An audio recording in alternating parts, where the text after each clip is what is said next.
Tu feras ces 7 lampes qui seront placées dessus, de manière à éclairer en face. Exode 25, 37. Ici, il s'agissait du modèle des chandeliers pour le tabernacle. Lorsque nous comprenons que les 7 lampes de Zacharie se réfèrent aux 7 esprits de Dieu, nous comprenons alors qu'à moins d'être disposés à être remplis de feu et être conduits pas à pas, nous ne pourrons pas connaître la signification du trône de Dieu. Lorsque nous avons le désir d'être complètement conduits par l'Esprit, il déclare alors par cet Esprit que nous pouvons nous élever au-dessus de toutes sortes de choses et parvenir jusqu'à son trône. Pourquoi trouvons-nous à 4 reprises la répétition de ce fragment de phrase, les 7 esprits? Parce que nous pouvons diviser l'œuvre du Saint-Esprit en 4 parties. Premièrement, les noms donnés au Saint-Esprit dans la Bible. Deuxièmement, la septuple œuvre intérieure du Saint-Esprit dans le croyant. Troisièmement, la septuple œuvre extérieure du Saint-Esprit qui peut être vue par les autres. Quatrièmement, la septuple œuvre du Saint-Esprit dans le ministère du Seigneur Jésus-Christ. Ainsi, son œuvre se divise en 4 groupes de 7 chacun. Je trouve que ce sujet est généralement incompris. Beaucoup de personnes ont une fausse conception du Saint-Esprit. Son œuvre ne dépend en aucune manière de nous. Il œuvre en accomplissant la loi divine. Si Dieu pardonne mes péchés, il doit cependant encore accomplir la loi divine. Avant de me pardonner, Dieu doit punir le péché. Et c'est la raison pour laquelle le Seigneur a pris sur lui mon châtiment.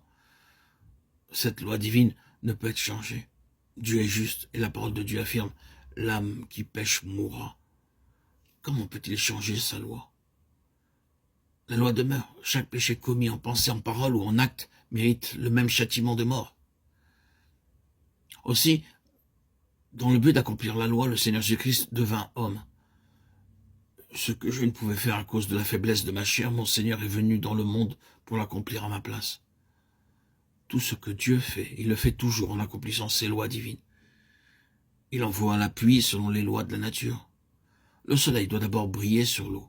L'eau se transforme en nuages qui parcourent de longues distances et subissent plusieurs transformations, et pour finir, la pluie tombe.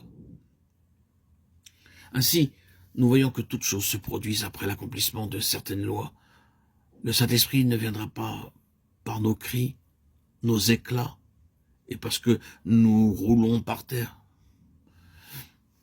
Il y a ici une loi divine. Ce grand secret nous est donné comme le Saint-Esprit vient en nous. Et comment vient-il à nous? Comment œuvre-t-il en nous?